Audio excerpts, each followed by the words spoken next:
Ukiangalia kwa uwazi na kwa mapana, ni dhahiri kwamba Simba wamepata kocha ambaye ni sahihi kabisa na kwa wakati sahihi.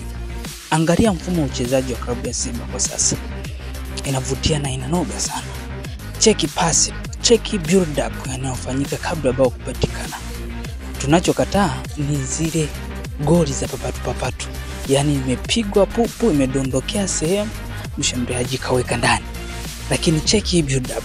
Cheki jinsi mpira unatoka nyuma unaenda mbele hadi goli linapatikana.